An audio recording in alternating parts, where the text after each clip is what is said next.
Gue sendiri merasa Danantara ini suatu ide yang harus kita kawal bersama-sama. Itu yang menjadi soalnya. Kenapa anggaran itu dipangkas sana-sini dari tiap kementerian? Karena mereka butuh duit. Apakah itu karena ada kepentingan di dalam politik, atau itu karena emang ada ego sektoral? Itu kan menjadi problem sendiri kan. Nah, menurut Bang Sabril sendiri nih, istilahnya ada nggak sih dari efisiensi anggaran ini yang tepat sasaran dan tidak tepat sasaran gitu yang dipotongnya? Kayak seharusnya kementerian ini nggak usah dipotong gitu. Harusnya kementerian ini yang dipotong gitu. Kenapa hal-hal yang merugikan rakyat dan tidak berpihak kepada masyarakat itu yang selalu dikorbankan di kambing hitam kan gitu. Pakai mobil patwal segala macam. Belum lagi staf-sus yang istilahnya tuh yang diangkat ya. Staf-sus diangkat, tapi efisiensi untuk kementerian lain itu dipangkas gitu kan. Kalau bukan kita siapa lagi?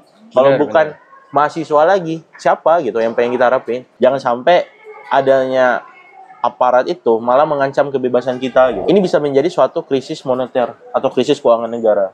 Yang ini bakal mengakibatkan banyak kejadian-kejadian seperti di 98, 2008, 1965. Saya Presiden Republik Indonesia. Undang-undang TNI di hotel mewah. Dan efisiensi anggaran dengan total Tuntutan hukuman mati. Saya Presiden Republik Indonesia. Ketika banyak harga-harga yang bakal naik semuanya, dan itu udah terasa gitu di kita. Cuma saat ini adalah pemerintah dan rezim bisa memainkan berbagai macam pola untuk meredam sebuah isu ini dengan apa? Membuat isu baru, isu tandingan, membuat berbagai macam berita yang heboh. Lalu juga dua memainkan alat-alat politik mereka, kaki tangan politik melalui buzzer, melalui propaganda media yang untuk menyerang dan membungkam suara-suara kebenaran. Nah, itu yang selama ini menjadi permainan yang harus kita coba jaga. Jangan sampai suara kebenaran, suara perubahan itu tidak ada gitu, selalu ada gitu. Kita bukan menyerang pemerintah atas nama kebencian ya, tapi kita harus menyerangnya berdasarkan substansi kebijakan. Ini pun yang selama ini dibawa gitu. Benar. Waktu kemarin kita aksi pun dari KNIPB dan juga teman-teman yang di sini, itu udah dibawa ke mereka. Dan jawaban mereka, ya kami coba menerima, kami coba ini. Kan jawaban-jawabannya menurut gue itu hanya pernyataan kebijakan. Itu jangan bisa kita pegang gitu. Yang kita pegang adalah efisiensi anggaran ini benar-benar harus diselesaikan dan juga harus dituntaskan gitu. Bukan hanya soal pernyataan kebijakan, beasiswa dan juga kenaikan UKT tidak bakal terjadi. Nah, itu kan baru pernyataan kebijakan nih. Harus ada hitam di atas putih. Harus ada benar-benar bentuk, benar-benar statement dan juga materi atau apapun yang mengikat mereka gitu. Benar. Karena ya kita lihat sendirilah seperti apa berbagai macam isu yang terjadi saat ini. Gas LPG 3 kilo misalnya. Lalu juga kita seperti isu tentang korupsi di PT Timah, Pertamina. Itu kan semuanya ya statement-statement yang menurut gua ya kita jangan percaya hanya seperti itu aja. Kita harus benar-benar meletakkan semuanya itu benar-benar berdasarkan hitam di atas putih, narasi dengan pernyataan mereka. Jangan sampai gambling ternyata statement-statement itu jadikan pembenaran gitu. Kita bukan benci statement itu, tapi kita mencoba agar semua hal yang diucapkan pemerintah itu bisa dipertanggungjawabkan. Nah, selama ini selama ini yang gue lihat dan juga teman-teman saksikan, itu tidak pernah ada pertanggungjawaban yang benar-benar benar dan selesai gitu. Pasti mereka selalu mencari opsi A, opsi B, opsi C yang selama ini berputar-putar, berkelit gitu ya istilahnya ya. Ya kayak gitu tuh. Banyak yang terjadi akhirnya. Oke. Mungkin aku bakal mengalihkan pembahasan selanjutnya ya. Siap. Kan efisiensi anggaran ini nih istilahnya tuh aku sempat baca ya gitu. Ada sebagian dari efisiensi anggaran ini gitu untuk program-program strategis gitu. Yang kata pemerintah tuh istilahnya program strategis ini tuh langsung berdampak kepada masyarakat. Tetapi ada juga sebagian dari efisiensi anggaran ini yang katanya tuh dialihkan ke Danantara. Karena katanya nih dananya nggak bakal langsung dipakai katanya gitu. Dan dialihkan di Danantara dan dikelola oleh Danantara gitu. Nah, dari Bang Sabril nih bagaimana sih? Aku nggak terlalu paham gitu soal pengelolaan investasi Danantara ini. Jadi di gue sendiri merasa bahwasanya isu tentang Danantara ini itu terlalu kompleks, terlalu banyak variabelnya, dan juga terlalu banyak kaki tangan politiknya. Itu karena kita bedain gitu kan, narasi yang selalu dibawa oleh pemerintah adalah ini bakal jadi super one funding. Super one funding bakal juga ada suatu apa ya, organ investasi terbesar lah di Indonesia yang bakal mengelola semua hasil-hasil itu buat program-program pembangunan yang strategis yang bakal dialihkan sebagai bentuk dari menuju Indonesia Emas 2045. Ya kan narasi yang selalu dibawa kan. Dan itu bisa dicek gitu di website Danantara itu sendiri gitu. Nah, tapi yang jadi soal adalah ketika kepentingan politik itu bercampur dengan kepentingan ekonomi dan bisnis, itulah berakhirnya suatu hal yang selama ini kita tidak pernah batasi. Masa orang yang udah ada di posisi itu, kita tahu nih tertikut dia ini. Misalnya di Kementerian BUMN, Erick Thohir lah. Yeah. Bilang. Nah, selama ini hampir semua kementerian ataupun perusahaan korporasi BUMN yang ada di bawahnya dia, hampir 11 perusahaan itu, semuanya bermasalah. PLN, Pertamina yang kemarin, PT Timah, lalu juga tentang Inalum, belum lagi kita bicara tentang PT KAI, belum lagi kita bicara tentang Kakato Steel, Jiwasraya jangan lupa, udah lama. Itu kan semua perusahaan yang selama ini tuh yang harusnya menjadi tulang punggung pertumbuhan ekonomi, tapi menjadi apa? Tulang punggung oligarki. Nah, apakah itu yang benar-benar kita mau gitu? Gue takutnya ada ketika Danantara itu muncul, itu sebagai penyambung lidah elit, penyambung lidah oligarki buat mereka bisa mengelola lebih banyak lagi gitu. Karena fun fact-nya adalah Danantara itu masuk ke 10 besar crowdfunding ataupun supplier funding, dana organ tanda pengolah terbesar di dunia. Dan itu mengalahkan Temasek, mengalahkan yang ada di Singapura dan seluruh negara-negara yang mungkin sama melakukan itu. Tapi bedanya adalah di negara itu mereka meritokrasi, akuntabilitas dan juga good governance benar-benar dijalankan gitu. Oke. Ya namanya orang ya, gue selalu beranggapan bahwasanya jangan langsung percaya. Kita harus bisa skeptis dulu, mengkritisi dulu, dan hal-hal itu yang harus kita kawal seharusnya. Oke. Menurut istilahnya mengutip dari kata Bang Sabri sendiri nih, itu tuh masuk di top 10 crowdfunding di dunia gitu ya. Nah, aku juga sempat baca gitu, kayak katanya nih Danantara nih sebagai istilahnya tuh menunjukkan aja gitu ke negara-negara luar, istilahnya kita tuh, wah kita besar nih, kita punya badan pengelola investasi yang besar gitu. Katanya itu untuk menarik investor-investor dari luar juga gitu. Apakah ini bakal berpengaruh seperti itu apa enggak ya? Oke, untuk tadi ya, gue coba highlight bahwasannya menarik investor ya. Nah, seharusnya kita berkaca gitu. Kalau emang investor itu emang pengen dia masuk ke Indonesia atau ke dalam negeri, harus ada 3. Ada 3 kriteria. Pertama adanya foreign direct investment (FDI), yaitu gimana keberpihakan terhadap investor itu harus jelas. Pertama dari apa? Itu pertama dari kepatuhan dan juga ketetapan hukum yang jelas. Dan juga indeks korupsi itu harus benar-benar diturunkan gitu. Karena investor itu nggak mau kalau misalnya uang mereka yang mereka taruh itu tidak aman. Karena tadi banyaknya kartel-kartel, pungutan liar dari banyak pejabat, elit-elit itu gitu. Dan ketiga adalah sistem stabilitas politik dan ekonomi harus terjaga. Dan ini yang harusnya menjadi PR kita gitu. Ini yang benar-benar sampai saat ini gue lihat itu belum mencerminkan gitu. Bahwasanya investor itu akan masuk kemari. Buktinya gini, adanya IKN sendiri tidak banyak investor yang masuk. Itu mungkin satu case ya yang bisa gue ambil gitu. Nah, kalau kita bicara tentang program yang udah bisa menarikkan investor namun tidak optimal, ada kawasan ekonomi khusus.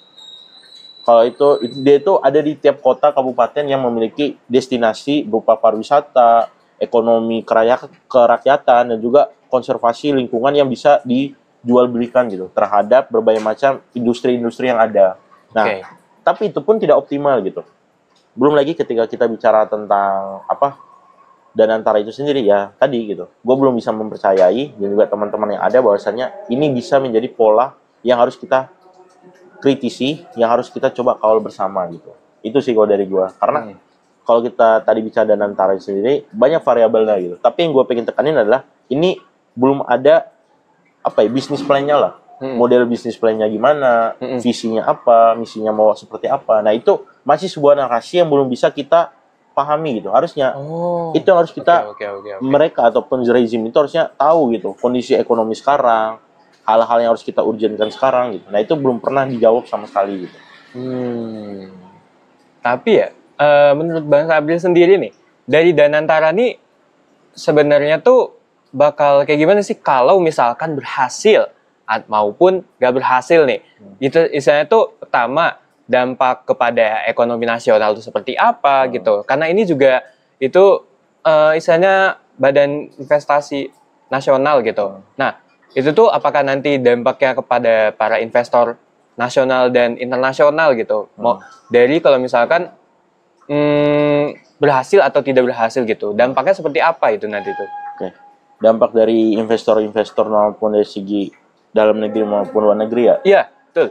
Nah, seharusnya adalah itu bentuk dari pertumbuhan ekonomi yang harus kita tujukan tadi itu benar-benar terjaga dan settle gitu. Nah, persoalannya adalah pertumbuhan saat ini itu belum bisa kita kawal bersama-sama. Pertama, harus adanya suatu sistem real time dan juga akuntabilitas bersama. Jadi bentuk dari keterbukaan dan juga akuntabilitas itu benar-benar harus kita jaga gitu. Dari segi integritas kita, dari segi kita menjaga komitmen itu dan juga kepercayaan itu gitu. Nah, seperti apa kita menjaga kepercayaan itu kalau dari dalam negeri kita sendiri masih banyak keraguan-keraguan yang ada gitu. Benar. Dari segi apa problematika dari segi stabilitas politik ekonominya, belum lagi dari segi penurunan daya belinya tadi yang gue udah sempat singgung. Lalu juga ke hal-hal yang sifatnya koordinasi dari setiap lembaga dan kementerian yang ada gitu. Nah, itu harusnya itu dikawal dan juga harus ditingkatkan lagi gitu. Karena yang selama ini yang gue rasa adalah kita tuh kurang tentang adanya ketakwaan terhadap peraturan yang kita udah buat. Jadi kadang tuh peraturan tuh udah sebagian ketat dan mengikat. Tapi secara bentuk implementasinya itu kadang tidak sesuai gitu. Karena mereka selalu tergoda oleh hal-hal yang lain gitu. Nah, gue tuh pengen bahwasanya ini bukan menjadi suatu isu kita aja, tapi isu yang harus kita bumikan gitu. Termasuk Danantara ini. Kenapa? Karena berbagai macam isu-isu populis itu harus kita bawa, harus kita coba suarakan gitu. Nah, termasuk hal-hal ini gitu di Danantara juga gitu. Oke. Tapi menurutku ya, dari kacamata masyarakat sendiri ya, dengan istilahnya tuh yang digaungkan oleh Bapak Prabowo sendiri gitu yang menggaungkan bahwa Danantara ini akan mengelola sekitar 14.000 triliun gitu. Iya, benar. Wah, itu udah banyak banget gitu kan. Apalagi ada 11 perusahaan besar gitu, mulai dari perbankan, pertambangan gitu, istilahnya BBM gitu, Pertamina kan.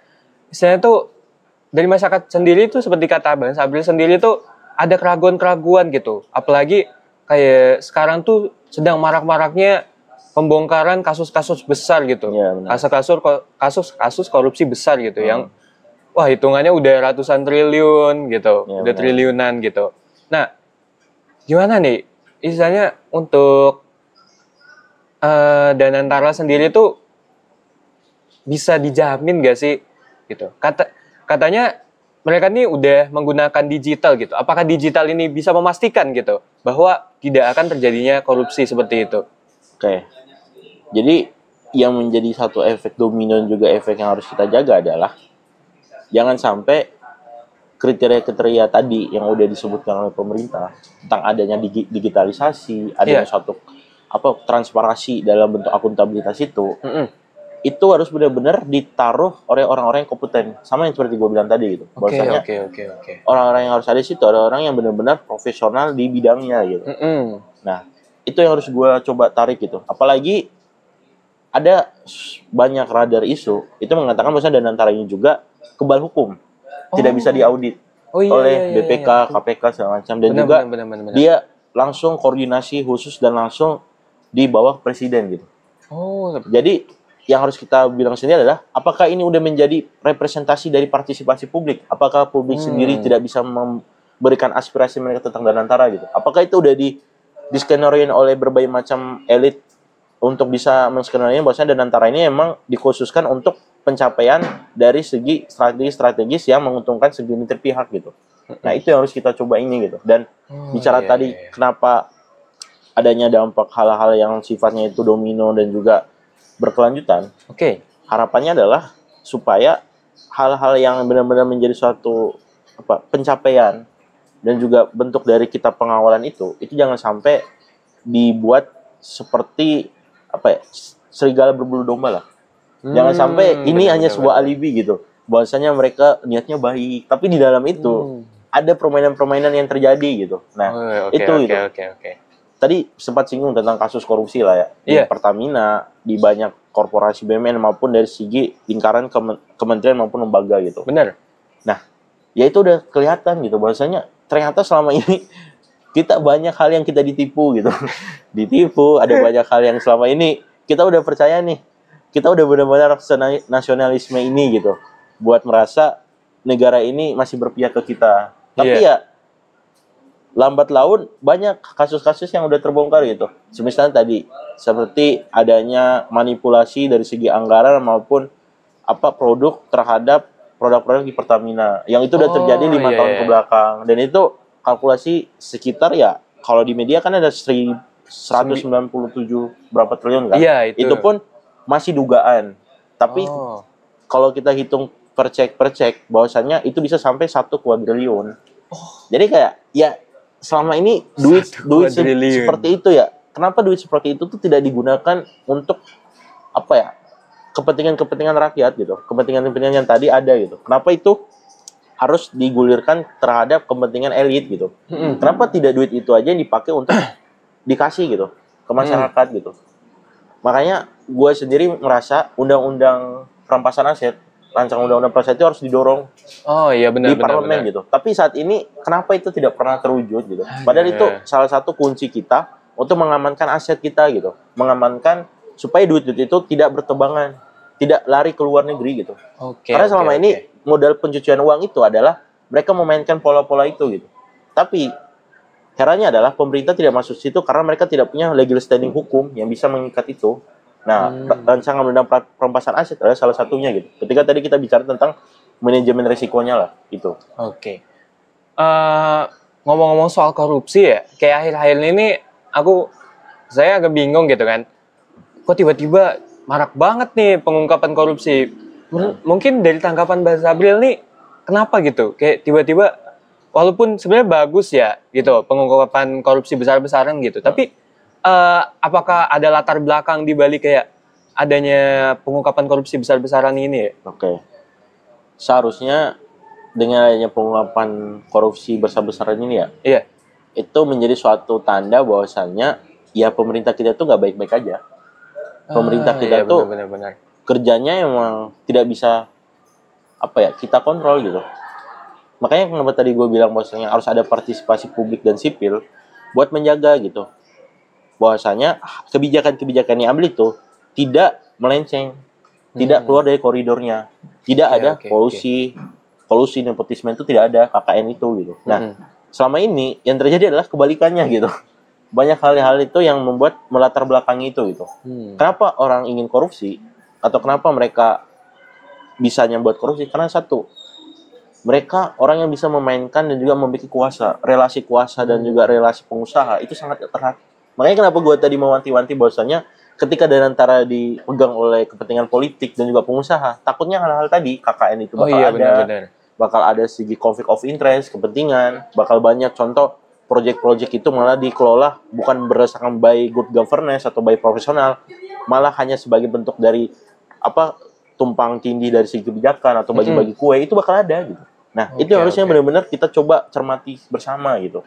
Itu sih kalau misalnya kita bicara tentang kepentingan ya, dan juga latar belakangnya gitu. Nah, tapi yang lebih penting itu adalah semua itu bermula dari hal-hal yang kecil. Sebelum mereka bisa mengkorupsi ratusan triliun itu, mereka udah pernah mencoba hal-hal yang sifatnya kecil dulu. Seperti apa tuh? Ya mungkin semisalnya ya, mereka udah bisa tuh memainkan nota-nota fiktif. Nota-nota fiktif itu kayak penggelagapan administrasi dan juga duit-duit yang sifatnya itu operasional, contoh. Benar-benar. Jadi misalnya nih, kayak contoh kita mau beli sesuatu.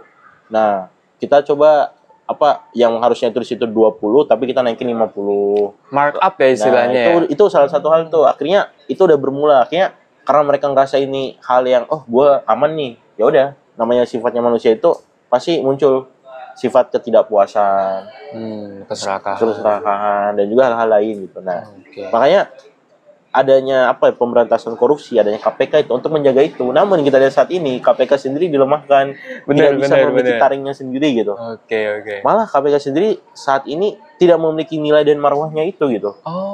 Itu yang saat ini gue heran gitu. Kenapa itu harus terjadi? Apakah itu sebagai bentuk pemungkaman dan juga penutup akses dan ruang untuk semua rezim dan pemerintah ini buat bisa kita tahu sendiri, atau emang ada pengebosan dari segi internal mereka sendiri gitu. Nah, itu kan banyak aktor juga kan. Nah, Oke. Hal-hal itu sih menurut gue itu variabel-variabel itu yang melatar belakangi kenapa adanya pengupayaan korupsi dan juga mempengaruhi tentang investasi dan juga good governance itu gitu. Oh iya. Istilahnya tuh semuanya memang saling berkorelasi ya, Lia. Iya, benar. Nah, setelah dengar banyak permasalahan gitu ya terjadi di Indonesia pada saat ini, belakangan ini doang gitu udah terjadi permasalahan sebegitu banyaknya gitu. Tapi dari Bang Sabri juga dari program-program pemerintah tuh istilahnya tuh diberikan saran gitu. Bang Sabri memberikan suatu opsi saran kalau misalkan gimana program ini tuh bisa berjalan dengan lancar gitu kan. Mungkin dari Bang Sabri sendiri tuh bisa nggak sih bisa nyimpulin gak nih kayak tentang permasalahan sekarang gitu dan apa yang sebaiknya kita lakukan sebagai istilahnya mahasiswa ataupun masyarakat umum gitu. Dari gue sendiri dan sepengetahuan gue dan juga hal-hal yang mungkin gue refleksikan sendiri ya. Iya. Seharusnya dari berbagai macam runtutan masalah itu yang harus kita petik adalah ternyata negara kita tidak baik-baik saja. Ternyata Indonesia itu tidak seindah seperti puisi-puisi dan juga syair lagu yang selama ini kita dengar. Benar. Ternyata Indonesia itu masih banyak PR-nya. Oke. Yang menjadi soal adalah lalu kita harus kemana dan harus mau bagaimana gitu. Kita udah tahu nih masalahnya seperti ini nih. Apakah kita hanya diam saja? Apakah kita hanya berdiam diri dan menunggu Indonesia cemas itu ada? Ataukah Indonesia emas itu yang bakal ada gitu? Nah, apakah kita mau gitu menjadi orang-orang yang cuma diam, berpangku diri dan menunggu nasib itu gitu? Sedangkan saat ini jangan hanya berpikir tentang diri kita gitu. Jangan hanya berpikir problem ini itu tidak dirasakan oleh kita sendiri gitu. Gue sendiri menganggap kebodohan paling terbesar dan juga paling memalukan seorang manusia ataupun seorang anak muda maupun kaum intelektual adalah mereka bodoh dan tidak mau memahami politik. Mereka bodoh, tidak mau mendengar dan juga mempelajari politik itu. Sedangkan politik itu mempengaruhi setiap kehidupan kita dalam aspek kita dan juga keseharian kita. Dari kalian bangun tidur sampai kalian tidur lagi, itu semua tergantung terhadap keputusan politik. Benar. Contoh, kenapa kalian bisa kuliah di IPB? Kenapa kalian ada di CCR? Kenapa lampu ini bisa hidup? Kenapa ada satpam di dalam? Kenapa ada dosen-dosen yang mengajar? Itu semua karena apa? Ada kebijakan. Kebijakan itu yang mempengaruhi dari politik itu untuk mempengaruhinya gitu. Nah, yang gue coba tekanin akhirnya adalah jangan lupa Indonesia itu masih butuhin kalian. Indonesia masih mau kalian berkontribusi gitu. Dengan caranya kalian sendiri ya. Kalian nggak perlu kok harus aksi di jalan buat menuntut berbagai macam kebijakan ini. Kalian bisa menyuarakan itu dari berbagai akses media kalian. Kalian bisa mempelajari segala macam ruang lingkup itu untuk mempelajari hal-hal ini tuh ternyata penting gitu. Dengan kalian berkuliah, dengan kalian mengikuti berbagai macam akses pembelajaran, itu sebagai bentuk kalian itu mau memberikan yang terbaik gitu. Bagi Indonesia, bagi negara, bagi bangsa gitu. Jadi saran gue dan juga pesan gue adalah dari banyak problematika ini, jangan diam, jangan juga berputus asa, dan juga jangan merasa kita udah yang paling merasa keresahan ini hanya milik kita sendiri. Kita nggak sendiri, kita barengan sama teman-teman yang lain, kita barengan sama mahasiswa yang ada di daerah lain. Kita barengan sama rakyat yang saat ini kesusahan di pinggir jalan, yang kesusahan buat mencari kerja, besok harus makan apa, yang kesusahan untuk mencari kehidupan yang layak, yang kesusahan untuk mencari ekonomi dan juga pertumbuhan, bahwasanya mereka harus benar-benar hidup sejahtera gitu. Jadi kita nggak sendiri, kita barengan sama teman-teman lain. Jadi jangan merasa semua ini kita pikul sendiri. Harus kita coba transformasikan, harus kita narasikan bersama-sama gitu. Itu. Oke. Terima kasih banget ya dari Bang Sabril ya, udah memberikan kesimpulan dan istilahnya pesan dan saran gitu untuk kita semua sebagai mahasiswa maupun masyarakat umum ya terhadap menghadapi permasalahan Indonesia pada saat ini gitu. Istilahnya intinya tuh kita harus peduli terhadap terhadap permasalahan yang terjadi pada saat ini. Bisa kita aspirasikan dengan banyak cara gitu. Tadi kan tidak perlu untuk tidak perlu sampai turun ke jalan. Kalau misalkan tidak bisa, itu kita bisa melakukan aksi-aksi media sosial gitu untuk terus menyuarakannya gitu. Terima kasih atas waktunya dari Bang Sabril gitu.